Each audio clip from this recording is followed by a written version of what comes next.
तो दोस्तों स्वागत है आपका अपने परिवार रोजगार विद अंकित में। मैं हूं रंजन राज। उम्मीद करता हूं आपसे बेहतर होंगे, स्वस्थ होंगे और बेहतरीन तरीके से आप लोग अपनी तैयारी कर रहे होंगे। सभी भाई जल्दी से एक बार हमारे साथ जुड़ेंगे और उसके बाद हम लोग सेशन को शुरू कर रहे होंगे। धर्मेंद्र, कुलदीप, सत्यम, मोनी, आजाद, अरुण, ढेर सारे भाई, ढेर सारे दोस्त हमारे साथ जुड़ चुके हैं। आप सभी लोगों का भैया स्वागत है, सभी लोगों आप लोगों का अभिनंदन है। ठीक है, तो आज का जो है बिल्कुल भाई बिल्कुल मिल लीजिएगा दोस्त। जिस दिन आप सिलेक्शन लेके आएंगे आपको सर आंखों पर रखेंगे हम लोग और मुलाकात भी होगी। ठीक है, तो परेशान नहीं होना है आपको। ठीक है भाई, तो आज का जो हमारा टॉपिक रहने वाला है वो रहने वाला है इग्निशन सिस्टम और फायरिंग ऑर्डर। फायरिंग ऑर्डर मैं कल ही पढ़ा देता लेकिन समय नहीं बच पाया, जिसकी वजह से आपका फायरिंग ऑर्डर नहीं हो पाया। सब बढ़िया है भाई, अजय भैया सब बढ़िया है। ठीक है, चलिए आपका नाम भी आ गया, आपने इतने इतने कमेंट छापे कि नाम लेना पड़ा। ठीक है भाई, सभी को भैया गुड मॉर्निंग। सबका नाम लेना भैया पॉसिबल नहीं है, सिलेक्शन लेके आइए, आपका नाम भी लिया जाएगा, आपका वीडियो भी यूट्यूब पे डाला जाएगा, आपको टी शर्ट भी गिफ्ट किया जाएगा, सारी चीजें की जाएंगी। ठीक है, तो नाम के लिए दोस्त मेहनत करिए। ठीक है, सबका नाम पॉसिबल नहीं है। अब बात करते हैं हम लोग कि ये भाई इग्निशन सिस्टम है। कौन सा सिस्टम है? Ignition system. और एक से दो प्रश्न जो है आपके क्या पूछे गए थे यहाँ से, दिल्ली पुलिस 2022 की परीक्षा में पूछे गए थे। ठीक है भाई, चलिए तो आइए शुरू करते हैं। सबसे पहले हम लोग फायरिंग ऑर्डर पढ़ेंगे। फायरिंग ऑर्डर क्या है और देन इसके बाद हम लोग फिर आगे बढ़ेंगे। ठीक है भाई, अब देखो फायरिंग फायरिंग ऑर्डर का जो कॉन्सेप्ट आता है वो आता है मल्टी सिलेंडर इंजन में। किस में आता है? मल्टी सिलेंडर इंजन में। फायरिंग ऑर्डर ऑफ इंजन यानी कि इंजन का हिंदी में लिख दे रहे हैं भाई, हिंदी में पूरा लिखना। इंजन का फायरिंग ऑर्डर, इंजन का फायरिंग ऑर्डर। ठीक है भाई, हो गया हिंदी, संतुष्ट हुए आप? ठीक है, अब देखिए क्या है, जब मल्टी सिलेंडर इंजन होता है, मल्टी सिलेंडर, तो वहां पर फायरिंग ऑर्डर की हमको क्या पड़ती है? आवश्यकता पड़ती है। अगर सिंगल सिलेंडर इंजन है तो भाई फायरिंग ऑर्डर का कोई मतलब नहीं है। जब मल्टी सिलेंडर इंजन आता है, फायरिंग ऑर्डर है क्या? फायरिंग ऑर्डर है, सिंपल समझो आप, पावर स्ट्रोक का क्रम। पावर स्ट्रोक, फायरिंग ऑर्डर मतलब फ्यूल को जलाने का क्रम। और जब फ्यूल को जलाएंगे तभी तो हमको क्या मिलेगा? पावर स्ट्रोक मिलेगा। तो फ्यूल को किस ऑर्डर में जलाएंगे? मतलब जैसे मान के चलो हमारे पास ये 4 सिलेंडर इंजन है। कितने सिलेंडर भैया? 4 सिलेंडर इंजन है। तो चारों में अगर हम फ्यूल को एक साथ जला देते हैं, ठीक है, आपको पता है 4 स्ट्रोक इंजन में 4 process, suction, compression, power, exhaust, चारों में अगर हम एक साथ फ्यूल को जलाएंगे तो चारों में एक साथ हमको पावर मिल जाएगा। और जब एक साथ पावर मिल जाएगा तो इस पावर को हम यूज कैसे करेंगे? हमारा जो जो भी मशीन उस इंजन से चल रहा है या जो भी व्हीकल उस इंजन से चल रहा है, उसमें अचानक एकाएक पावर की वृद्धि हो जाएगी। और फिर जब ये पावर स्ट्रोक सब में अगर एक साथ हो जाएगा तो अचानक पावर में वृद्धि हो जाएगी। और जब फिर उसके बाद तीनों में ये एग्जास्ट, सक्शन और कंप्रेशन होगा तो पावर की कमी हो जाएगी। तो हम क्या चाहते हैं कि जो भी हमारा मशीन या ऑटोमोबाइल चल रहा है उसको लगातार उसको लगातार हम लोग क्या करते हैं भाई, लगातार पावर मिलती रहे। उसको क्या मिलती रहे? लगातार एक समान पावर। ठीक है, ताकि हमारा जो भी मशीन चल रहा है उस पर लोड ना पड़े, हमारी जो क्रैंक शाफ्ट है उस पर लोड ना पड़े। क्योंकि भाई अगर आप यहाँ पे चारों में एक साथ पावर लोगे, चारों में फ्यूल को एक साथ जला दोगे, और जब फ्यूल को एक साथ जला दोगे तो एक साथ हमको क्या मिल जाएगा? Power stroke. तो आपकी क्रैंक शाफ्ट क्या हो सकती है? टूट सकती है। या अगर टूटने से बचाना है तो क्रैंक शाफ्ट को जो उसकी नॉर्मल मजबूती है उससे बहुत गुना मजबूत बनाना पड़ेगा। और उससे हमारी जो उसकी बनाने की लागत है वो क्या हो जाएगी? बढ़ जाएगी। तो इसलिए हमको एक समान पावर मिले मल्टी सिलेंडर इंजन में। सिंगल सिलेंडर इंजन में तो भाई एक ही अगर है तो उसको उसमें कोई फायरिंग ऑर्डर होगा नहीं। मल्टी सिलेंडर इंजन में यानी कि जैसे कि आपका 3 सिलेंडर हो गया, 4 सिलेंडर हो गया, 5 सिलेंडर, 6 सिलेंडर, 8 सिलेंडर, 16 सिलेंडर, तो उसमें हम फ्यूल को किस क्रम में जलाएं कि हम क्या करें? ज्यादा से ज्यादा पावर जो है ऑब्टेन कर सकें। तो वही है, यानी कि इस फायरिंग ऑर्डर क्या है? सिलेंडर में सिलेंडर में सिलेंडर में है क्या भैया? ईंधन यानी कि फ्यूल। फ्यूल को जलाने का क्रम, यही क्या है आपका फायरिंग ऑर्डर, फ्यूल को जलाने का क्रम। अब एक बात आप यहां पे ध्यान रखिएगा कि जो फायरिंग ऑर्डर है वो किस पर निर्भर करेगा। ठीक है, ये जो फायरिंग ऑर्डर है आप हेडिंग डालेंगे, फायरिंग ऑर्डर किस पर निर्भर करता है, फायरिंग ऑर्डर किस पर निर्भर करता है। ठीक है, तो आप कहोगे सिलेंडर की व्यवस्था पर, किस पर निर्भर करेगा भाई, सिलेंडर की व्यवस्था पर। फायरिंग ऑर्डर किस पर निर्भर करता है भाई, तो आप क्या कहोगे सिलेंडर की व्यवस्था पर, सिलेंडर की व्यवस्था पर, यानी कि arrangement of cylinder, arrangement of cylinder. ठीक है, अरेंजमेंट ऑफ सिलेंडर। अब अरेंजमेंट ऑफ सिलेंडर के आधार पर मैंने आपको इंजन का क्लासिफिकेशन बताया था कि नहीं, सिलेंडर की व्यवस्था के आधार पर इंजन का क्लासिफिकेशन क्या बताया था, जैसे कि इनलाइन सिलेंडर है, इनलाइन इंजन है, वी इंजन है, रेडियल इंजन है, ठीक है, हॉरिजेंटली अपोज्ड इंजन है, फ्लैट इंजन है, इनक्लाइंड इंजन है। इस तरह के इंजन में सिलेंडर की व्यवस्था किस आधार पर की गई है, उस आधार पर हम फायरिंग ऑर्डर रखेंगे। ठीक है, तो अब देखो पहली बात ये आप ध्यान रख लेना कि फायरिंग ऑर्डर फिक्स नहीं होता है। ठीक है, ये हम लोग पढ़ते हैं, फायरिंग ऑर्डर फिक्स नहीं होता है। अलग अलग कंपनी की जो गाड़ियां हैं हो सकता है उसमें उसी सिलेंडर से, मतलब 4 सिलेंडर जैसे इंजन का, नॉर्मली हम लोग जानते हैं कि 4 सिलेंडर इंजन का फायरिंग ऑर्डर होता है 1342। कैसा होता है भाई, 1342, मतलब पहले सिलेंडर में फ्यूल जलाएंगे, फिर तीसरे में जलाएंगे, फिर चौथे में जलाएंगे, फिर दूसरे में जलाएंगे। ठीक है, तो ये है क्या फायरिंग ऑर्डर। फायरिंग ऑर्डर देखो दोस्त क्या है, जो भी इंजीनियर है जो डिजाइन करता है इंजन को वो इंजन को डिजाइन करने के बाद उसकी इफिशियंसी की चेकिंग करता है कि भाई किस सिलेंडर में हम क्या, मतलब अगर हमारा मल्टी सिलेंडर इंजन है तो उसमें हम क्या फायरिंग ऑर्डर रखेंगे तो हमको मैक्सिमम इफिशियंसी हम इंजन की मिल पाएगी, मैक्सिमम दक्षता हमको इंजन से मिल पाएगी। कहने का मतलब यह है कि अगर देखो जैसे 4 सिलेंडर इंजन है, 4 सिलेंडर इंजन है, तो इसमें ऑर्डर की क्या जरूरत है, आप सीधा पहले में जला दो, फिर दूसरे में जला दो, फिर तीसरे में जला दो, फिर चौथे में जला दो। ठीक है, लेकिन अब जब इंजीनियर था उसने रिसर्च किया इंजन को डिजाइन करते समय, तो उसने ये पाया कि भाई 1 2 3 4 में जलाने से अच्छा है अगर हम फ्यूल को इस क्रम में जलाएं, यानी कि 1342, मतलब पहले सिलेंडर में जलाएं, फिर तीसरे सिलेंडर में जलाएं, फिर चौथे में जलाएं, फिर दूसरे में जलाएं, तो इंजन की इफिशियंसी हमारी बढ़ जा रही है। तो वहां से फायरिंग ऑर्डर का कॉन्सेप्ट आया, और कुछ जो फिक्स फायरिंग ऑर्डर है वो हम लोग पढ़ते हैं। ठीक है, और वही आपको पढ़ना रहता है। ठीक है, अब आइए देखते हैं, चीजें मैंने आपको समझा दी, अब थोड़ा सा चीजें जो है इसको भी देख लेते हैं, फिर उसके बाद हम लोग फायरिंग ऑर्डर देखते हैं। ठीक है, फायरिंग ऑर्डर की आवश्यकता क्यों पड़ी भाई, कि जब एक से अधिक पिस्टन, भाई जब एक से अधिक सिलेंडर होगा तो एक से अधिक पिस्टन होगा, पिस्टन का उपयोग किया जाता है तो क्रैंक शाफ्ट पर लोड बहुत अधिक पड़ जाता है।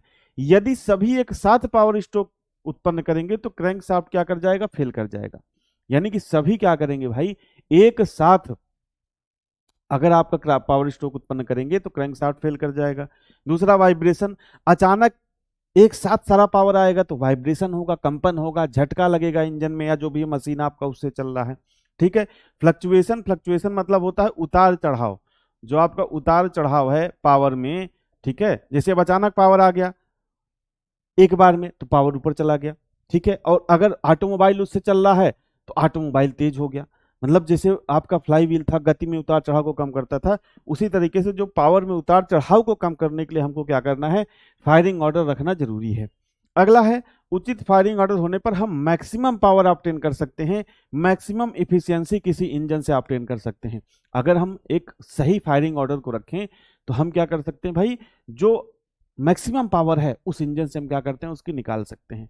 हाँ सतीश भाई बिल्कुल ठीक है, तो ये होते हैं फायरिंग ऑर्डर की आवश्यकता। ये क्या होती है फायरिंग ऑर्डर की आवश्यकता, एक बार इंग्लिश में लिखी है, इसको आप लोग देख लेंगे।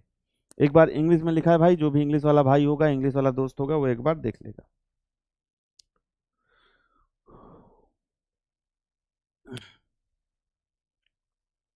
चलिए अब बात करते हैं जो ये देखिए आपके विभिन्न firing order of multi cylinder engine, विभिन्न जो मल्टी सिलेंडर इंजन होते हैं उनके फायरिंग ऑर्डर रख है यहाँ पर। अब दो सिलेंडर जो इंजन होता है, दो सिलेंडर अगर इंजन है, दिख रहा है भाई, अगर दो सिलेंडर इंजन है, इसको थोड़ा सा ऊपर कर देता हूं मैं, ठीक है, अब दिख रहा है, हाँ दिख रहा है। अगर देखो दो सिलेंडर इंजन है तो पहले दूसरे में जला लो, चाहे दूसरे पहले में जला लो, कोई दिक्कत नहीं है, ठीक है। इसी तरीके से अगर तीन सिलेंडर इंजन है तो इसका होता है एक दो तीन, एक दो तीन, या इसका होता है एक तीन दो, ठीक है। यानी कि सबसे पहले हम पहले सिलेंडर में फ्यूल को जलाएंगे, फिर दूसरे में जलाएंगे, फिर तीसरे में जलाएंगे, या पहले में जलाएं, फिर तीसरे में जलाएं, और फिर आपका दूसरे में जलाएं, ठीक है।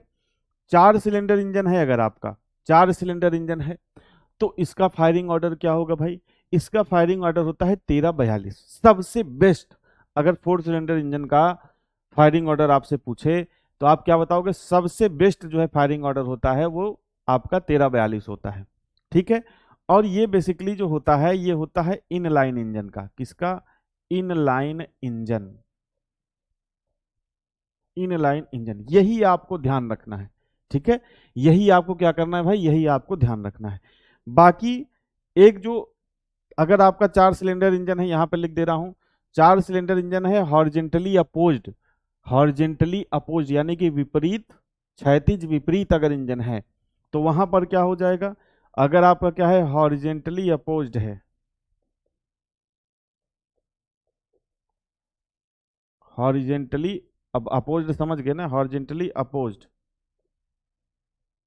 हॉरिजेंटली अपोज्ड अगर चार सिलेंडर इंजन है तब इसका फायरिंग ऑर्डर क्या होगा, तब इसका होगा भैया 1432, तब इसका क्या होगा 1432, ठीक है। अपोजिट का क्या होगा, अपोजिट का मतलब क्या भाई,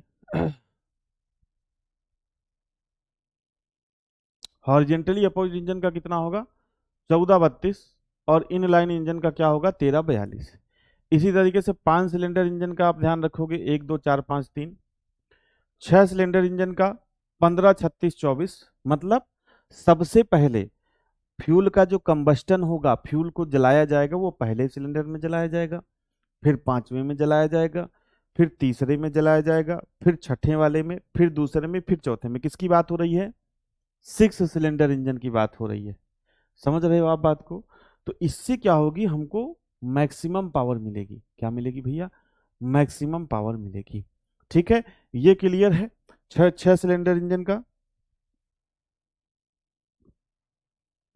ठीक है। और ये जो 15 36 24 है ये वी शेप इंजन का है, ठीक है। कैसे इंजन का है भाई, वी शेप इंजन का। तो ये आप ध्यान रखेंगे, और यहीं तक आपको मेरे ख्याल से आपको ध्यान रखने की आवश्यकता होती है, सिक्स सिलेंडर तक। बाकी ऐसा सवाल आपसे, ये सवाल भी छह सिलेंडर तक भी आपको जो है, ये भी आपसे दिल्ली पुलिस ड्राइवर में नहीं पूछेगा, पिछली बार भी इससे फायरिंग ऑर्डर से एक भी प्रश्न नहीं था, ठीक है। चलिए अब इसी तरीके से सात सिलेंडर का आप ध्यान रखोगे, ध्यान क्या रखना है, मतलब नोट कर लो एक बार कॉपी में, एक बार एक नजर मार रहे रहना। बाकी यहाँ से प्रश्न पूछे जाने की संभावना इसके नीचे से, सात सिलेंडर, आठ सिलेंडर, 10 सिलेंडर, 12 सिलेंडर, 16 सिलेंडर, क्योंकि दोस्त इसमें क्या है ना, जैसे जैसे सिलेंडर की संख्या बढ़ती जाएगी वैसे वैसे फिर कॉम्बिनेशन बढ़ता जाएगा।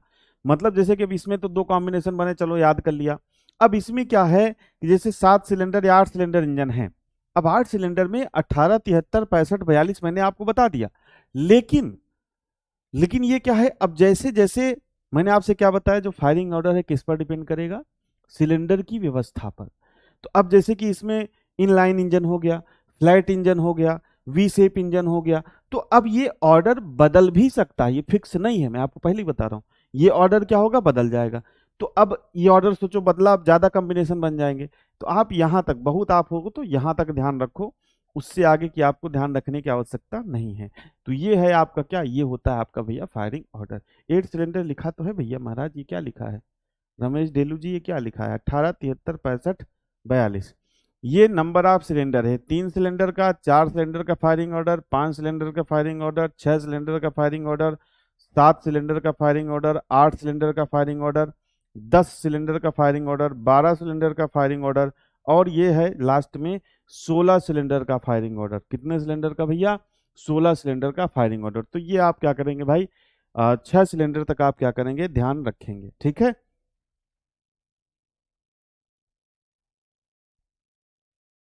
ठीक है भाई।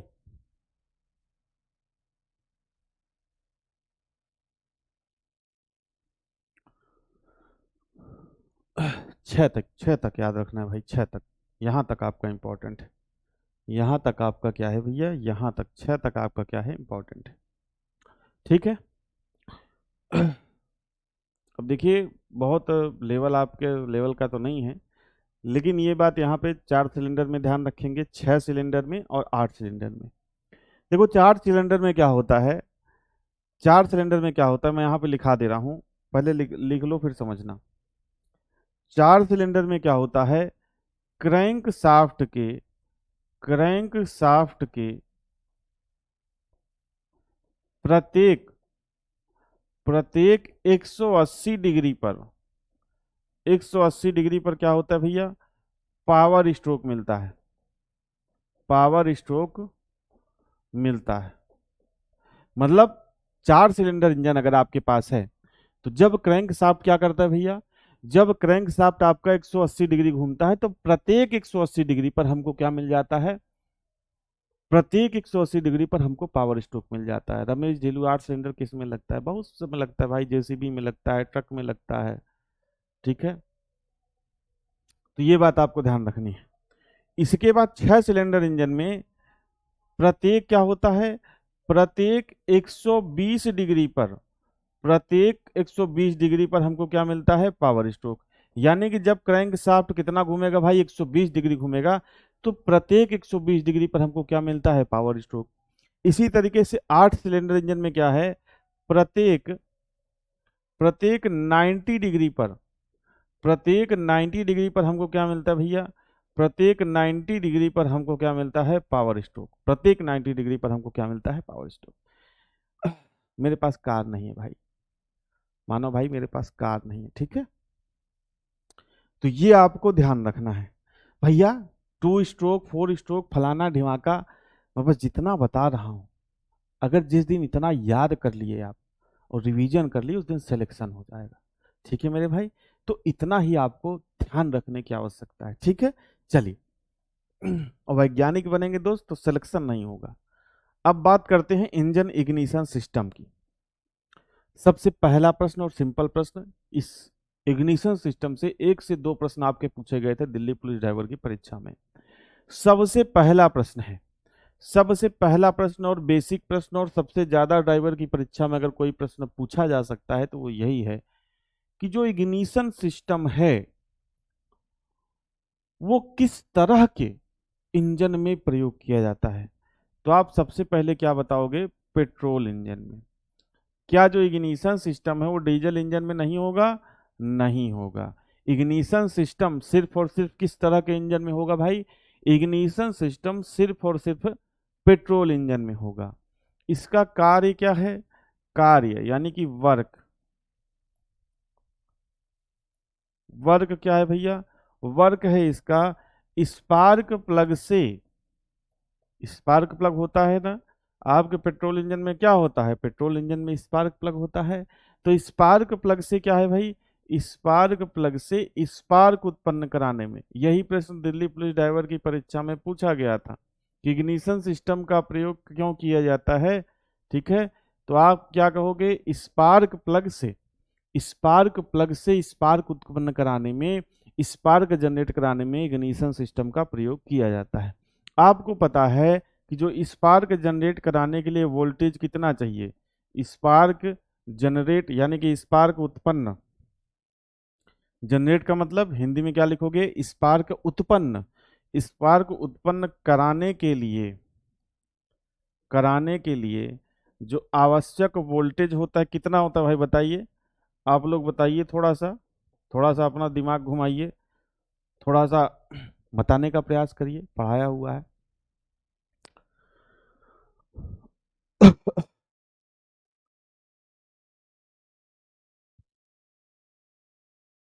सुनील कसवान, क्या? प्लीज टेल मी, क्या बताएं भाई?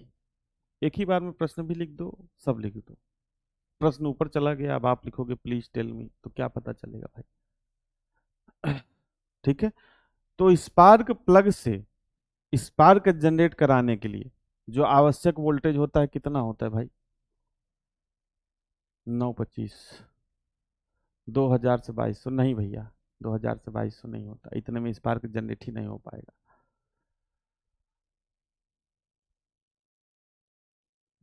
अच्छा अच्छा अच्छा। रमेश डेलू भाई कह रहे हैं कि वो बैच ले लिया है, तैयारी नहीं करता। मैं उसके बैच से तैयारी करता हूँ, मेरा नाम है श्याम। अच्छा ठीक है। भाई, भाई जो नाम शो करेगा मैं तो वही बताऊंगा। मतलब मैंने 2-3 बार रमेश डेलू बुलाया तो उनको लगा यार मैं तो बैच तो मैं देख रहा हूँ, रमेश डेलू क्यों बुला रहे हैं? तो उन्होंने बताया कि रमेश डेलू का पढ़ाई में मन नहीं लग रहा है। ठीक है, और उसके बैच से कौन स्टडी कर रहा है? श्याम जी स्टडी कर रहे हैं। ठीक है भाई। चलिए, तो देखो एक यार वोल्टेज क्या होता है, 12,000 से लगभग 25,000 वोल्ट। 12,000 से 25,000 वोल्ट, कोई छोटा इंजन है तो 9-10 हजार वोल्ट में भी काम हो जाता है, लेकिन ये एक रेंज होती है। अच्छा मैं आपसे कहूं कि बैटरी कितनी वोल्ट की लगती भाई बताओ? बैटरी का वोल्टेज कितना होता है? बैटरी का वोल्टेज कितना होता है भैया? तो बैटरी का जो वोल्टेज होता है वो तो 12 वोल्ट की या तो बैटरी प्रयोग होगी या तो 24 वोल्ट की। अब इस 12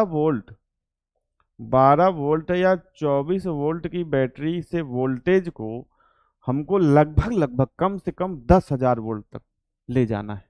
10 से 12,000 वोल्ट तक ले जाना है। तो उस ऐसे तो चला नहीं जाएगा, उसके लिए हम लोग क्या करेंगे भाई? उसके लिए हम लोग क्या करेंगे, एक सिस्टम का प्रयोग करेंगे जिसे हम लोग बोलते हैं इग्निशन सिस्टम, जिसे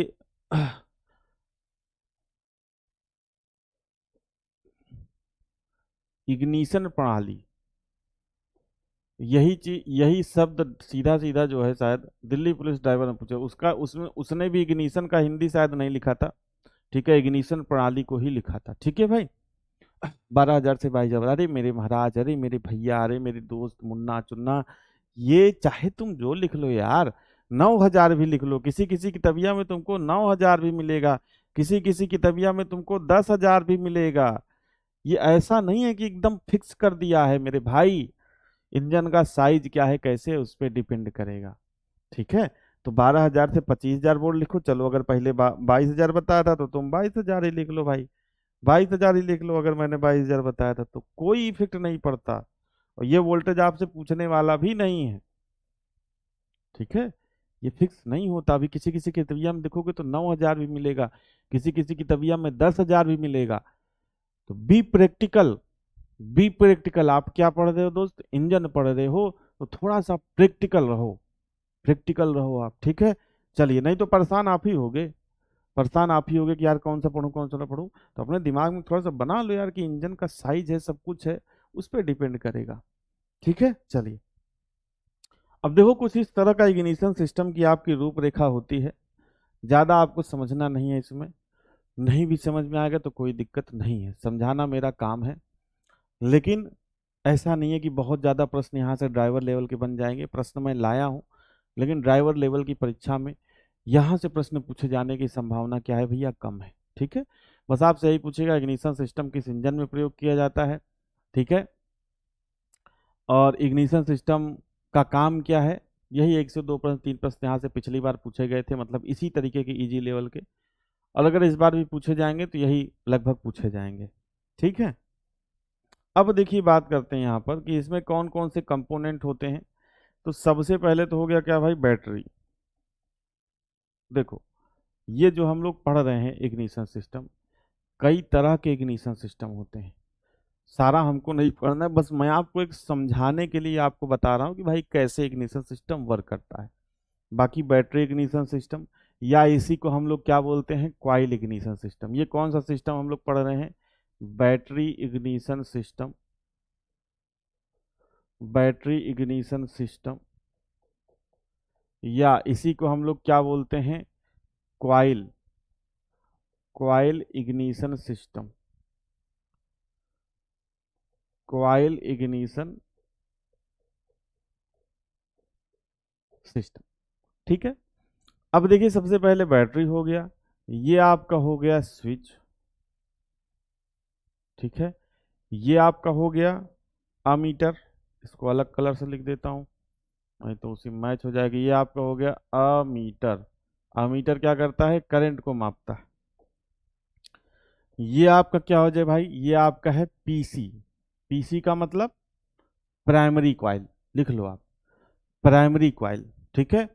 और ये आपका क्या है भाई, ये आपका है एससी, एससी का मतलब क्या है, सेकेंडरी कॉइल, ठीक है। आप अपनी कॉपी में लिख लेना, यहाँ पे मैं लिख भी देता हूँ, PC means primary coil, primary coil. Hindi में क्या बोलेंगे, हिंदी में बोलेंगे भैया प्राथमिक कुंडली, प्राथमिक कुंडली। और एससी का मतलब सेकेंडरी, सेकेंडरी कॉइल, यानी कि द्वितीयक, द्वितीयक कुंडली, ठीक है। क्या बोलेंगे भैया, द्वितीयक कुंडली। इसके बाद हमारा आ जाता है, ये होता है आपका डिस्ट्रीब्यूटर, डिस्ट्रीब्यूटर। और ये आपका होता है स्पार्क प्लग, ठीक है।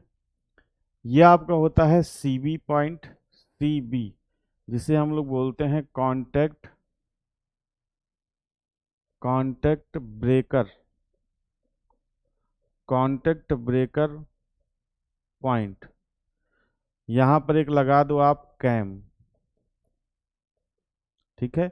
और नीचे जो आपका लगा है ये कैपेसिटर यानी कि संधारित्र, ये क्या है भैया, कैपेसिटर,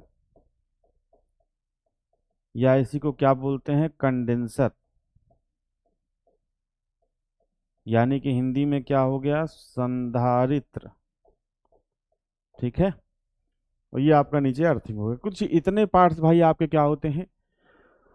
हाँ भैया ये चित्र बनाना है, ये चित्र बना लीजिए, तभी तो ऐसा लाया हूँ, नहीं तो फिर किताब वाला ला देता। मैं खुद हाथ से बनाया हूँ भाई, क्लास शुरू करने से पहले 10 मिनट में इसको 5 मिनट में बनाया हूँ, ताकि आप भी इसको कॉपी में बनाएं, ठीक है। तो ट्रैफिक टॉपिक, ट्रैफिक टॉपिक भैया जब ये खत्म हो जाएगा तो आपका ट्रैफिक टॉपिक स्टार्ट हो जाएगा दोस्त, कोई दिक्कत नहीं है। जैसे ही ये खत्म हुआ वैसे ही आपका ट्रैफिक स्टार्ट, ठीक है भाई। अब देखिए यहाँ पर होता क्या है, सबसे पहले कुछ पॉइंट लिख लीजिए जो प्रश्न आपसे डायरेक्ट बन सकता है। देखो यहाँ पर जो प्राइमरी कॉइल और सेकेंडरी कॉइल है, इसमें थोड़ा बहुत आपको अंतर देखने को मिल रहा होगा। ये प्राइमरी कॉइल, सेकेंडरी कॉइल, क्या अंतर दिख रहा है। देखो भाई ये प्राइमरी कॉइल हल्की है थोड़ी और ये गजीन है। तो प्राइमरी कॉइल में क्या होता है भैया, प्राइमरी कॉइल में होते हैं मोटे तार, मोटे तार के कम फेरे, ठीक है। मतलब इसका तार क्या होता है, मोटा होता है, और जो इसको लपेटा गया होता है वो कम बार लपेटा गया होता है, समझ गए। कम फेरे, फेरे मतलब टर्न्स, थिक वायर की जो है लेस टर्न्स। और सेकेंडरी कॉइल में क्या होती है, सेकेंडरी कॉइल में होती है पतले तार के, इसमें तार कैसा होगा, पतला, पतले तार के अधिक फेरे। अधिक फेरे का मतलब क्या हो गया भाई, जो फेरे आप शादी में लेते हो, फेरे भाई शादी में लेते हो तो गोल गोल घूमते हो कि नहीं, इसी तरीके से जो सेकेंडरी कॉइल में तार लपेटा गया रहेगा वो क्या करेगा, वो पतला तार रहेगा लेकिन ज्यादा बार लपेटा गया रहेगा। सर साफ लिखो ना भाई, क्वालिटी बढ़ाओ यार दोस्त, मैं साफ ही लिख रहा हूँ, क्वालिटी इंक्रीज करो, मानो भैया क्वालिटी इंक्रीज करो। अब इससे साफ तो नहीं लिख पाऊंगा। डिस्ट्रीब्यूटर क्या है भाई, डिस्ट्रीब्यूटर क्या काम करता है। अब जैसे मल्टी सिलेंडर इंजन है, ठीक है, तो मान लो 4 सिलेंडर इंजन है, 4 सिलेंडर अगर इंजन है आपके, तो ये क्या करेगा, स्पार्क को डिस्ट्रीब्यूट करेगा उसके फायरिंग ऑर्डर के हिसाब से। जैसे अभी 4 सिलेंडर इंजन का आपने फायरिंग ऑर्डर देखा 1342, तो उसी तरीके से क्या करेगा, जितने भी सिलेंडर रहेंगे, जैसे अब मैंने यहाँ पे एक स्पार्क प्लग दिखाया है, अब इसी तरीके से 4 सिलेंडर हो 4 स्पार्क प्लग लगे रहेंगे। तो डिस्ट्रीब्यूटर का काम क्या करता है, यहाँ पे लिख लो high tension, high tension high tension current, high tension current को क्या करना भैया, स्पार्क प्लग, स्पार्क प्लग को देना या डिस्ट्रीब्यूट करना, ठीक है। अच्छा ये बताओ बैटरी से कैसा करंट जा रहा है, बैटरी से जा रहा है लो टेंशन करंट। लो टेंशन का मतलब यार सिंपल से समझो, जिसमें ताकत बहुत कम है। ये मैं लो टेंशन करंट इसलिए लिखा रहा हूं क्योंकि एग्जैक्ट क्वेश्चन की वर्डिंग है। लो टेंशन करंट का मतलब भाई जिसमें अब इसमें 12 से 24 वोल्ट जा रहा है तो इसके पास करंट बहुत कम है ना, तो इस सिस्टम में बैटरी कैसा करंट दे रहा है, लो टेंशन करंट। और प्राइमरी क्वाइल से, प्राइमरी और सेकेंडरी क्वाइल से जो वोल्टेज निकल के जा रहा है, जो करंट निकल के जा रहा है, वो कैसा करंट जा रहा है, हाई टेंशन करंट। यानी कि उसके पास क्या है, बहुत ज्यादा क्या है, बहुत ज्यादा क्या है भैया, टेंशन है उसके पास, ठीक है। सीबी क्या है, सीबी एक पॉइंट है, ये किसका बना होता है, ये बना होता है टंगस्टन का, ये किसका बना होता है, टंगस्टन का, ठीक है। किसका बना होता है, टंगस्टन का। सीबी पॉइंट किससे बना होता है, टंगस्टन का। कैपेसिटर या कंडेंसर का क्या काम है, इसको लिख लो, कैपेसिटर या कंडेंसर का काम लिख लो।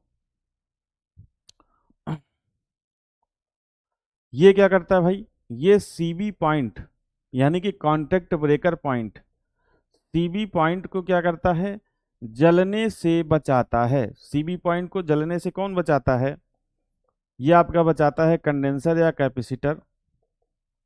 और दूसरा काम ये क्या करता है भाई, आर्किंग रोकता है। दूसरा काम क्या करता है, आर्किंग। आर्किंग मतलब समझ रहे हो, आर्क, आर्क मतलब समझ रहे हो, आर्क वेल्डिंग। आर्क वेल्डिंग आप पढ़े हो ना, इलेक्ट्रिक वेल्डिंग, आर्क चिंगारी। तो ये जो क्या काम करता है, आर्किंग को क्या करता है भैया, रोकता है। कौन, आपका जो कैपेसिटर या कंडेंसर है। एक प्रश्न तो एक ड्राइवर परीक्षा में ये भी पूछा गया था कि भाई कैपेसिटर या कंडेंसर किस इंजन में प्रयोग किया जाता है। पहले का प्रश्न है, दो लगभग मतलब 2012 में शायद पेपर हुआ था किसी ड्राइवर परीक्षा का, उसमें पूछा था कि कैपेसिटर या कंडेंसर किस इंजन में प्रयोग किया जाता है। अब बताओ, अब सोचो आप इग्निशन सिस्टम के अंदर, अभी डायरेक्ट अगर आपसे इग्निशन सिस्टम पूछे तो ठीक है, आपसे इग्निशन सिस्टम बिना पूछ के क्या पूछ लिया कि भैया कंडेंसर या कैपेसिटर का प्रयोग किस इंजन में किया जाता है, तो आप क्या बताओगे, पेट्रोल इंजन में, ठीक है। अब इतनी चीजें आपको ध्यान रखनी है। अब देखिए बेसिकली काम कैसे करता है। यहां से यहां से जब बैटरी से लो टेंशन करंट या लो वोल्टेज स्विच में गया, स्विच से गया प्राइमरी कॉइल में, ठीक है, स्विच से गया प्राइमरी कॉइल में। अब प्राइमरी कॉइल में क्या हुआ, आपको पता है, जैसे सिंपल का सा क्या समझो इसको, सिंपल सा इसको एक, अगर इस सिस्टम को आप समझना चाहो शॉर्ट फॉर्म में, तो सिस्टम पर आप इसको समझो एक ट्रांसफार्मर। ट्रांसफार्मर क्या करता है भाई, ट्रांसफार्मर दो तरह के होते हैं, एक स्टेप अप, जिसे हिंदी में शायद ऊंचाई ट्रांसफार्मर बोलते हैं।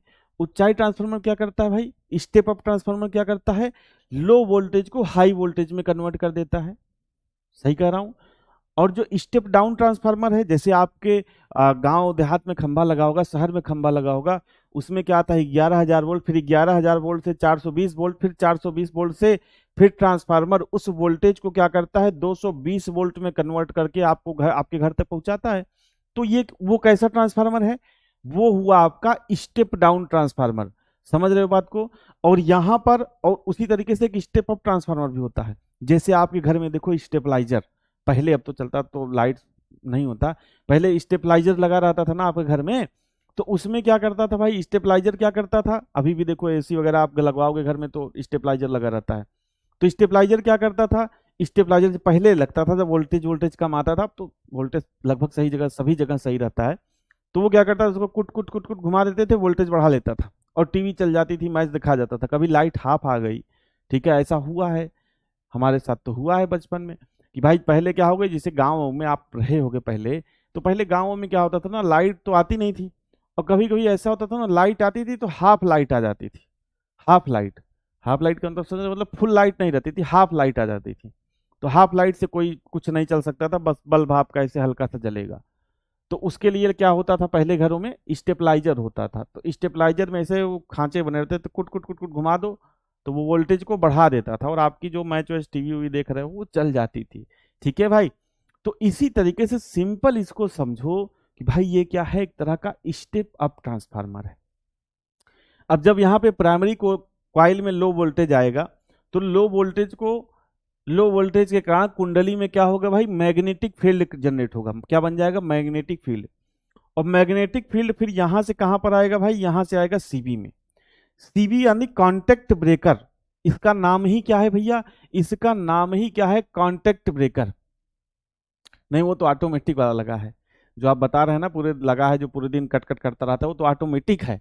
पहले वो मैनुअल होता था यार, मैनुअल ही देखे हो क्या भाई मैनुअल, उसको हाथ से घुमाते थे भाई। वो जो अभी आप बता रहे हो कट कट करता है स्टेबलाइजर ना, वो तो ऑटोमेटिक है। वो तो आप ऑटोमेटिक जो स्टेबलाइजर है वो वोल्टेज को एडजस्ट करता रहता है, लाइट कम आए, धीरे आए, तेज आए, वो तो ठीक है। पहले लगता था स्पेशल टीवी के लिए, उसको हाथ से घुमाना पड़ता था ठीक है भाई। बताओ किसको किसको याद है यार, तुम लोग नए आदमी हो क्या, नए आदमी हो क्या दोस्त, पुराने आदमी नहीं हो, ये सब नहीं जानते क्या? ठीक है भाई, चलिए कोई बात नहीं, अगर नहीं जानते तो कोई बात नहीं, ठीक है, हो सकता है आप अमीर घर में रहे हो।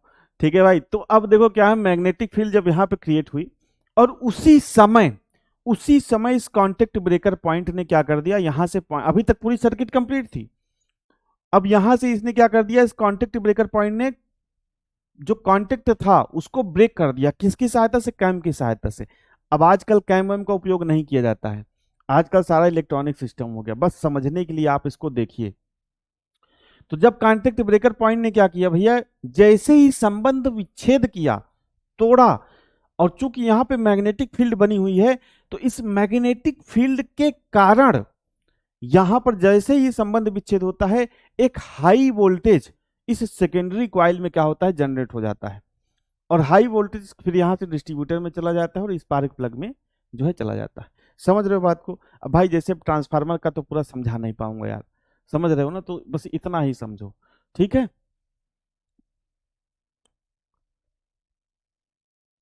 चलिए भाई, चलिए, तो अब देखिए ये पॉइंट, दो पॉइंट आप लिख लेंगे जो मैंने अभी आपको समझाया, बस वही शब्दों में लिखा हुआ है कि प्राइमरी परपथ, प्राइमरी कॉइल को स्विच से जोड़ने पर बैटरी से करंट प्राइमरी कॉइल प्राथमिक कुंडली में जाती है, तथा कॉइल के चारों ओर जब करंट जाएगी तो मैग्नेटिक फील्ड बनेगा। ठीक है, जो फैराडे का नियम है विद्युत चुंबकीय प्रेरण का, कि भाई जब करंट फ्लो करोगे तो चुंबकीय फील्ड, मैग्नेटिक फील्ड बनेगा, चुंबकीय क्षेत्र बन जाता है। अब इसके बाद क्या है, कैम द्वारा कांटेक्ट ब्रेकर पॉइंट को खोलने पर मैग्नेटिक फील्ड समाप्त होने लगता है। जैसे ही वो, अब देखो सर्किट ब्रेक किए, सर्किट, कांटेक्ट ब्रेकर क्या है, सर्किट को ब्रेक करता है, यहां से क्या है भाई, सर्किट को ब्रेक कर देगा। और जैसे ही सर्किट को ब्रेक करेगा तो ये मैग्नेटिक फील्ड खत्म होने लगेगा। और इस टूटते हुए मैग्नेटिक फील्ड मतलब इस टूटते हुए चुंबकीय क्षेत्र द्वारा सेकेंडरी कॉइल, द्वितीय कुंडली में एक हाई वोल्टेज क्या होता है, जनरेट होता है, जो डिस्ट्रीब्यूटर से कहां पर जाता है भाई, जो डिस्ट्रीब्यूटर से स्पार्क प्लग में चला जाता है। ठीक है भाई,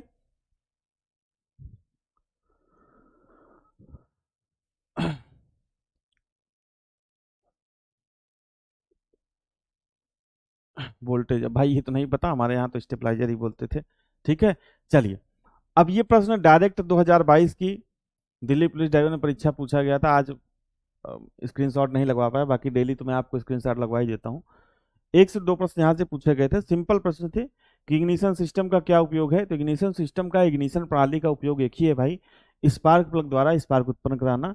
डीपी ड्राइवर 2022 की परीक्षा में ये प्रश्न पूछा गया था, बस सिंपल प्रश्न पूछा गया था। टेक्निकल जितने भी आप प्रश्न पूछे गए थे या कोई भी प्रश्न टेक्निकल ट्रैफिक, सब सिंपल ही पूछे गए थे। ठीक है, अब आइए भाई, करने हैं हमको कुछ प्रश्न, ठीक है, और इसी से रिलेटेड प्रश्न है।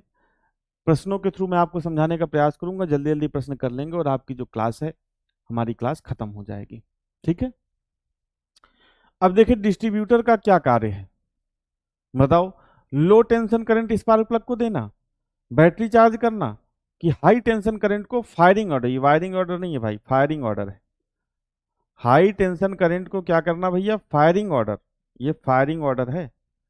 हो गया भाई सही, हाई टेंशन करंट को फायरिंग ऑर्डर में स्पार्क प्लग को देना। और यही तो मैंने आपको बताया कि जो डिस्ट्रीब्यूटर है ये क्या करेगा भाई, बताओ। ये हाई टेंशन करंट को क्या करेगा भाई, हाई टेंशन करंट को स्पार्क प्लग को फायरिंग ऑर्डर में देगा। स्पार्क प्लग को क्या करेगा भाई, फायरिंग ऑर्डर में देगा। तो ऑप्शन नंबर यहाँ पर कौन सा सही हो जाएगा, ऑप्शन नंबर सी आपका यहाँ पर सही हो जाएगा। ठीक है भाई, चलिए फिर बता देंगे, फिर बता देंगे भाई, फिर बता देंगे, लास्ट में भी फिर बता देंगे, अगर आप पूछ लेना। ठीक है,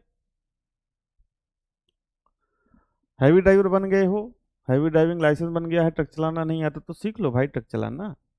ठीक है, स्पार्क प्लग का कौन सा मुख्य भाग होता है, तो देखो भाई स्पार्क प्लग में इंसुलेटर भी होता है, टर्मिनल भी होता है, सेंट्रल इलेक्ट्रोड भी होता है। तो ये सारे क्या है भैया, स्पार्क प्लग के भाग होते हैं। तो कौन सा ऑप्शन सही हो जाएगा, ऑप्शन नंबर डी। और पिछली बार जो आपसे स्पार्क प्लग का फिगर देके प्रश्न पूछ लिया था, बताओ इस कंपोनेंट को क्या कहते हैं, तो उससे आप ड्राइवर के लेवल का अंदाजा लगा सकते हो। ठीक है, लेकिन हमको कोई भी चीज़ हल्के में नहीं लेनी। तो ये सारे क्या है भैया, स्पार्क प्लग के भाग होते हैं। पिछली बार दिल्ली पुलिस ड्राइवर परीक्षा में स्पार्क प्लग का फिगर दिया था, पूछा था बताओ इसका नाम बताओ। तो भाई ये तो सबको पता होता, बच्चे बच्चे को फिगर दिखा दोगे तो पता चल जाएगा कि क्या है, स्पार्क प्लग है। ठीक है, अगला प्रश्न देखिए, इंजन के सभी सिलेंडरों में मिस फायर होने का क्या कारण है, मिस फायर। एलटी सर्किट के तार ढीले होना, सीबी पॉइंट गैप अधिक होना, कंडेंसर खराब होना। ठीक है, तो भाई देखो अब ए और बी, ऑप्शन डी आपका यहाँ पे सही हो जाएगा। एलटी सर्किट यानी कि लो टेंशन सर्किट, एलटी सर्किट मतलब समझ रहे हो, लो टेंशन सर्किट, यानी कि जो बैटरी के साइड वाला, बैटरी के जो साइड वाला है उसका जो सर्किट है वो तार ढीला है। एलटी सर्किट का मतलब समझ रहे हो, लो टेंशन सर्किट। एचटी सर्किट का मतलब समझ रहे हो, डिस्ट्रीब्यूटर के बाद वाला जो सर्किट है। ठीक है, तो उसे एचटी सर्किट बोलते हैं। एलटी सर्किट क्या है, बैटरी की तरफ वाला सर्किट, लो टेंशन सर्किट।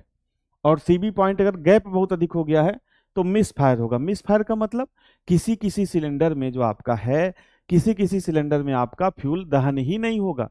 फ्यूल दहन क्यों नहीं होगा, क्योंकि स्पार्क प्लग, क्योंकि आपका जो इग्निशन सिस्टम है वो सही नहीं है, वो स्पार्क प्लग से जो स्पार्क है वो जनरेट नहीं करा पा रहा है। ठीक है, ऑप्शन नंबर डी आपका यहाँ पर सही हो जाएगा। तुलसी भाई देखो, मुझसे बार बार तुम रोज वही सवाल पूछोगे और उसका कोई अर्थ नहीं निकलेगा। ठीक है, बुक भैया जब छप जाएगी तब आ जाएगी। ठीक है, और इसकी सारी जानकारी आपको अंकित सर यूट्यूब पे देंगे, भाई उनसे ज्यादा परेशान कोई नहीं है बुक लाने के लिए। ठीक है, अब तुम रोज रोज पूछना है, पूछते रहो दोस्त, उससे कोई फर्क नहीं पड़ता, क्योंकि जब छपेगी तभी तो बुक देंगे। ठीक है, या जब वो फाइनल हो जाएगी तभी तो बुक देंगे कि तुमको दे दे बुक। ठीक है, चलिए स्पार्क प्लग को उच्च वोल्टेज करंट कहां से मिलता है भाई बताओ, स्पार्क प्लग को उच्च वोल्टेज करंट कहां से मिलता है, डिस्ट्रीब्यूटर से। अगला है, प्रायः जब ईंधन लो इग्निशन क्वालिटी का होता है तब कंबस्टन के दौरान डीजल इंजन के सिलेंडर में उत्पन्न शोर को क्या कहते हैं, बताइए भाई। कल मैंने आपको बताया था ना कि अगर ईंधन की क्वालिटी, फ्यूल की क्वालिटी सही नहीं होगी, फ्यूल की क्वालिटी सही नहीं होगी तो जो डीजल इंजन की बात कर रहा है, तो डीजल जो फ्यूल होता है, डीजल फ्यूल की क्वालिटी को, गुणवत्ता गुणवत्ता को किसके द्वारा प्रदर्शित किया जाता है बताओ, किसके द्वारा प्रदर्शित किया जाता है, तो आप कहोगे डीजल फ्यूल की गुणवत्ता को सीटेन नंबर से प्रदर्शित किया जाता है। और अगर आपका फ्यूल सही नहीं होगा, अगर आपका फ्यूल सही नहीं होगा तो भाई क्या होगा, इंजन से शोर आएगा, जिसे हम लोग टेक्निकल भाषा में क्या बोलते हैं, नॉकिंग, यानी कि नॉक। यहाँ पे ऑप्शन दिया है फ्यूल नॉक। तो कौन सा ऑप्शन सही हो जाएगा, ऑप्शन सी आपका यहाँ पर सही हो जाएगा। कुलदीप भैया लाइट लाइसेंस चल जाएगा, लाइट लाइसेंस तो भाई मैंने सुना ही नहीं, दिल्ली पुलिस ड्राइवर में आपका सिर्फ और सिर्फ एचएमवी चलेगा। ठीक है भाई, चलिए ड्राइवर परीक्षा की बात हो रही है मेरे दोस्त, इस बात को ध्यान रखना। ठीक है, चलिए किसी वाहन में चालक द्वारा इग्निशन स्विच को स्टार्ट की ओर घुमाने पर क्या होगा, जब आप मान के चलो आपके पास कार है, आप चाबी लगाई आपने, अब स्विच को स्टार्ट की ओर घुमा दिया, खिच खिच खिच की आवाज आएगी, कैसे आएगी, बैटरी स्टार्टिंग मोटर को करंट प्रवाहित करती है, बिल्कुल सही है। जब आप इग्निशन स्विच ऑन करते हो, इसी नहीं होगा भाई, बस दोनों देखा बस दो मार दिया, नहीं, बैटरी जो है स्टार्टिंग मोटर को क्या करेगी भाई, संदेश प्रवाहित करेगी। तो ऑप्शन नंबर जो आपका ए होगा, ऑप्शन नंबर ए आपका क्या हो जाएगा भैया, सही हो जाएगा। ठीक है, चलिए अगले प्रश्न की तरफ बढ़ते हैं। अगला है, इग्निशन प्रणाली में, इग्निशन सिस्टम में बैटरी का क्या कार्य है, तो बैटरी का कार्य कंडेंसर चार्ज करना है क्या भाई, नहीं। सीबी पॉइंट को खोलना बंद करना, नहीं। सीबी पॉइंट को खोलने बंद करने का काम कौन करता है, कैम करता है। इनमें से कोई नहीं, नहीं। बैटरी क्या करता है, लो टेंशन करंट देता है। बैटरी क्या करता है दोस्त, बैटरी लो टेंशन करंट देता है। ठीक है, चलिए आगे बढ़ते हैं। अगला है कंडेंसर का क्या कार्य है, सर्किट ब्रेक करना? नहीं, सर्किट ब्रेक करने का काम कौन करता है भाई, सीबी पॉइंट, सीबी पॉइंट। ठीक है, और सीबी पॉइंट को खोला बंद किया जाता है किसके द्वारा, कैम के द्वारा। हालांकि आजकल नहीं हो जाता, आज इलेक्ट्रॉनिक सिस्टम है। जो कंडेंसर है वो सीबी पॉइंट को क्या करता है, जलने से बचाता है। जो कंडेंसर है भाई वो क्या करता है, सीबी पॉइंट को जलने से बचाता है। मैंने सारी चीजें भी आपको वहां पे डिस्कस की। ठीक है, कॉन्टेक्ट पॉइंट इग्निशन प्रणाली में ईसीयू कहां पर लगाया जाता है भाई बताओ। ये याद करने वाला है यार, कुछ याद कर लेना इसको। ठीक है, और नहीं याद करना होगा तो नहीं भी याद करना, ये प्रश्न आपसे नहीं पूछा जाएगा। ठीक है भाई, तो कॉन्टेक्ट पॉइंट इग्निशन सिस्टम में ईसीयू, ईसीयू मतलब क्या है, इलेक्ट्रॉनिक कंट्रोल यूनिट। ठीक है भाई, सब कैसे कंट्रोल होता है, इलेक्ट्रॉनिक रूप से कंट्रोल होता है। तो जो इलेक्ट्रॉनिक है, इलेक्ट्रॉनिक ईसीयू कहां पर लगाया जाएगा, सेंसर व इग्निशन कॉइल के बीच में। इग्निशन कॉइल क्या है, वही जो प्राइमरी कॉइल सेकेंडरी कॉइल है, वही इग्निशन कॉइल, सम्मिलित रूप से उसको क्या बोला, इग्निशन कॉइल। ठीक है, तो सेंसर और इग्निशन कॉइल के बीच में। अगले प्रश्न की तरफ बढ़ते हैं। इलेक्ट्रॉनिक इग्निशन में क्या प्रयोग करते हैं भाई, इलेक्ट्रॉनिक इग्निशन में प्रयोग करते हैं ईसीयू। ईसीयू मतलब electronic, electronic control unit. ECU का मतलब क्या हो गया, इलेक्ट्रॉनिक कंट्रोल यूनिट। ठीक है भाई, चलिए अगले प्रश्न की तरफ बढ़ते हैं। इग्निशन कॉइल की प्राइमरी वाइंडिंग होती है, बताओ कैसी होती है भाई। मैंने अभी आपको बताया ना कि इग्निशन प्रणाली की जो प्राइमरी वाइंडिंग होती है वो कैसी होती है, बताइए भाई कैसी होती है। तो प्राइमरी जो कॉइल होती है उसमें क्या होता है, तार कैसा होता है, मोटा, और उसको कम बार लपेटा गया रहता है। तो ऑप्शन नंबर ए आपका यहाँ पर सही हो जाएगा, मोटे व कम टर्न की। ठीक है, चलिए अगले प्रश्न की तरफ बढ़ते हैं। अगला है इलेक्ट्रॉनिक इग्निशन में सेकेंडरी सर्किट में क्या होता है भाई बताओ। सेकेंडरी सर्किट मतलब किसकी बात कर, सेकेंडरी प्राइमरी, अब चाहे वो प्राइमरी कॉइल बोल दे, चाहे प्राइमरी सर्किट बोल दे, चाहे वो प्राइमरी वाइंडिंग बोल दे। ठीक है, चाहे वो क्या करे भैया, प्राइमरी वाइंडिंग बोले या सेकेंडरी वाइंडिंग बोले, प्राइमरी वाइंडिंग, इसी तरीके से प्राइमरी सर्किट। ठीक है, इसी तरीके से क्वाइल, कुछ भी बोल सकता है, बस आपको थोड़ा सा एक आइडिया होना चाहिए कि सेकेंडरी सर्किट, सेकेंडरी सर्किट मतलब ये सेकेंडरी क्वाइल की बात कर रहा है। ठीक है, सेकेंडरी किसकी बात कर रहा है भैया, किसकी बात कर रहा है, सेकेंडरी क्वाइल की बात कर रहा है। तो प्राइमरी क्वाइल में जाता है लो वोल्टेज, और सेकेंडरी क्वाइल में कैसा वोल्टेज होता है भाई, जब सर्किट ब्रेकर, क्या सर्किट जो ब्रेकर पॉइंट है वो डिअटैच करता है तो मैग्नेटिक फील्ड टूटता है, और सेकेंडरी क्वाइल में, मैंने यही लिखाया है, सेकेंडरी क्वाइल में हाई वोल्टेज होता है। ठीक है, अधिक वोल्टेज क्या होता है, जनरेट होता है, अधिक वोल्टेज क्या होता है, जनरेट होता है। बताओ ये बताया कि नहीं। अगले प्रश्न की तरफ बढ़ते हैं। अगला है डिस्ट्रीब्यूटर लेस इग्निशन सिस्टम में जो फायरिंग होती है वो कहां पर होती है भाई बताओ। आप सिंपल समझो कि मतलब एक ऐसा सिस्टम है, मैंने आपको बताया तरह तरह के भी आगे आएंगे, distributor less ignition system, distributor के साथ इग्निशन सिस्टम। अब देखिए जो डिस्ट्रीब्यूटर लेस यानी कि इसमें डिस्ट्रीब्यूटर है ही नहीं, डिस्ट्रीब्यूटर को हटा दिया गया। तो डिस्ट्रीब्यूटर लेस इग्निशन सिस्टम में जो फायरिंग होती है वो कहां पर होती है भाई, प्लगों के जोड़ों पर। कहां पर होती है, जो स्पार्क प्लग के ज्वाइंट होते हैं वहां पर क्या होती है, वहां पर आपकी फायरिंग होती है। अगले प्रश्न की तरफ बढ़ते हैं। अगला है ईसीयू को अन्य किस नाम से जाना जाता है। ईसीयू का जो अन्य नाम है वो क्या है भाई, वो है आपका इलेक्ट्रॉनिक मॉड्यूल, इलेक्ट्रॉनिक मॉडल नहीं, इलेक्ट्रॉनिक मॉड्यूल। तो ईसीयू को किस नाम से जानते हैं, अन्य दूसरा नाम क्या है, इलेक्ट्रॉनिक जो कंट्रोल यूनिट है उसको अन्य दूसरे नाम से दिखता नहीं यार, ये थोड़ा सा प्रश्न सही से टाइप करवाना पड़ेगा। जो ईसीयू है इसको इलेक्ट्रॉनिक मॉड्यूल के नाम से भी हम लोग क्या करते हैं, जानते हैं। तो ऑप्शन बी आपका यहाँ पर क्या हो जाएगा, सही हो जाएगा। अगले प्रश्न की तरफ बढ़ते हैं। 6 सिलेंडर इंजन के लिए बिना, देखिए ध्यान से, बिना डिस्ट्रीब्यूटर वाले इग्निशन सिस्टम में इग्निशन कॉइल की संख्या कितनी होगी।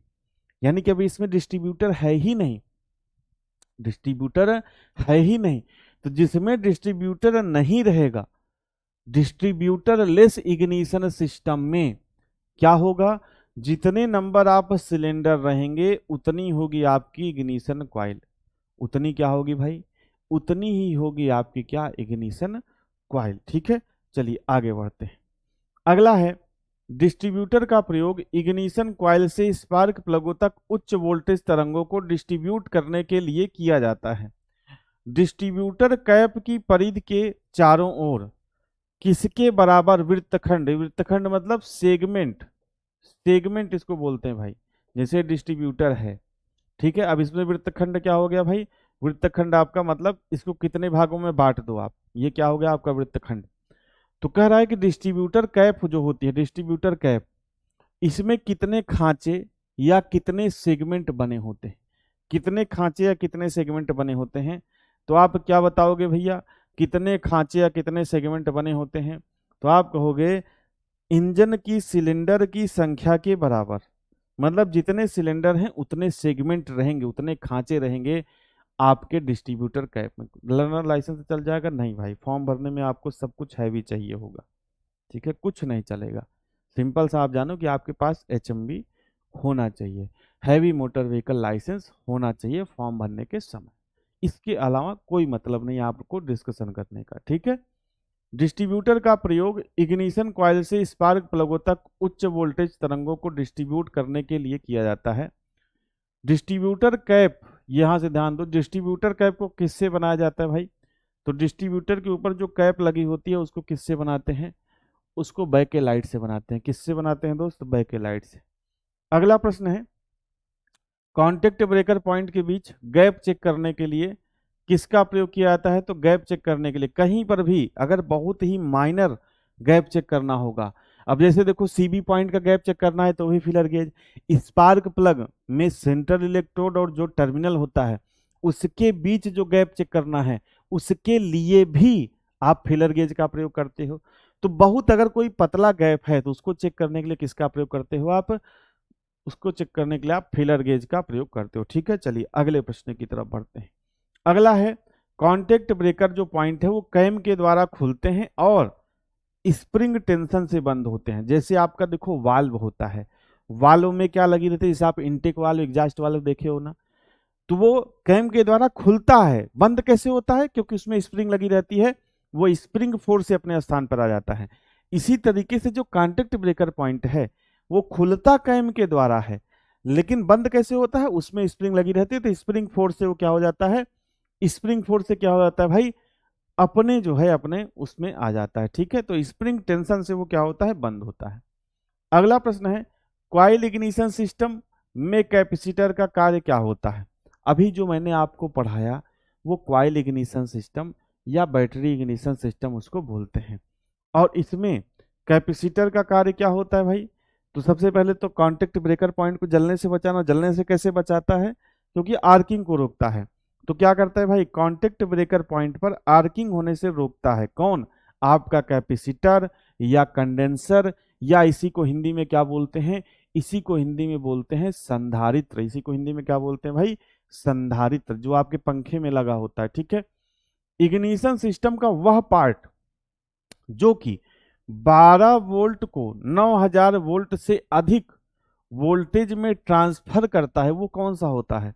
तो कॉन्टेक्ट ब्रेकर करता है क्या? कैपेसिटर करता है क्या? डिस्ट्रीब्यूटर करता है क्या? नहीं। जो मेन कार्य होता है भाई, जो मेन कार्य इस वोल्टेज को लो वोल्टेज से हाई वोल्टेज में बदलने का कार्य करता है, वो कौन सा होता है? क्वाइल, यानी कि प्राइमरी क्वाइल और सेकेंडरी क्वाइल। ठीक है भाई। सर आपने कुछ लिखाया तो है नहीं, जितना लिखाया दोस्त उतना नोट करो। ठीक है, लिखाया है, लिखाया है भैया। चलिए अगला, एक लड़का तो ग्रुप में 2-3 दिन से मैसेज कर रहा है कि सर ज़्यादा मत लिखाओ, ज़्यादा PDF से मत पढ़ाओ, मैं 3 घंटे तो मेरा नोट्स लिखने में ही चला जाता है। तो भाई वो तेरी प्रॉब्लम है, 3 घंटे में लिख, तू 4 घंटे में लिख, 6 घंटे में लिख। अब इसका तो मतलब, उसका कहने का मतलब ये कि तुम 15 मिनट पढ़ाओ ताकि वो 1 घंटे में आराम आराम से नोट्स बनाए। ठीक है, चलिए कॉन्टेक्ट ब्रेकर पॉइंट को किससे बनाया जाता है भाई? तो कॉन्टेक्ट ब्रेकर पॉइंट को टंगस्टन से बनाया जाता है, क्योंकि वहां पे जो टेम्परेचर ज़्यादा भी हो जाए तो ये आपका कॉन्टेक्ट ब्रेकर पॉइंट पिघल ना जाए। क्यों? क्योंकि टंगस्टन का जो मेल्टिंग पॉइंट होता है लगभग कितना होता है भाई? 3480 डिग्री सेंटीग्रेड होता है। कितना होता है? 3480 डिग्री सेंटीग्रेड होता है। और ये लास्ट प्रश्न है, सीबी पॉइंट का जो गैप है, अभी आपने देखा कि सीबी पॉइंट को जो गैप है वो फेलर गेज से चेक किया जाता है। ये गैप कितना रखा जाता है, ये 0.36 mm से 0.50 mm तक रखा जाता है। कितना रखा जाता है भाई, 0.360 से 0.50 mm रखा जाता है। ठीक है हैप्पी चौधरी, आप पहली क्लास देखेंगे तो उसमें सिलेबस डिस्कस किया गया है। आप उस सिलेबस से मैच करिए हम लोग कहाँ तक पहुँचे हैं, और उसी हिसाब से एक आइडिया लगा लीजिए कि टेक्निकल में कितनी क्लास होगी। पहली क्लास देखिए भाई हैप्पी भैया, पहली क्लास देखिए, उसमें सिलेबस टेक्निकल का डिस्कस किया गया है। उससे आपको आइडिया लग जाएगा कि कितनी क्लास और लगेगी। ठीक है, बाकी मैं तो 2 क्लास में ख़त्म कर दूँ यार, मुझे क्या दिक्कत है। तुम कहो तो मैं कल ख़त्म कर दूँ, फिर ये सिलेक्शन की गारंटी नहीं, अगर ख़त्म ही करना है तो कल ख़त्म कर दूंगा। 3 से 4 घंटे में कल ही ख़त्म हो जाएगा दोस्त टेक्निकल, लेकिन फिर सिलेक्शन की गारंटी मेरी नहीं है दोस्त। खत्म खत्म मत करो, जैसे पढ़ा रहा हूँ वैसे पढ़ो आप अच्छे से। ठीक है चलिए, आज की क्लास यहीं तक रखते हैं। आपसे मुलाकात होगी मंडे को। ठीक है, कब मुलाकात होगी भैया, मंडे को मुलाकात होगी नए टॉपिक के साथ, नए चैप्टर के साथ। क्लास से जुड़ने के लिए आप सभी भाइयों का, सभी दोस्तों का बहुत बहुत धन्यवाद। अनुज भैया बहुत बहुत धन्यवाद आपका।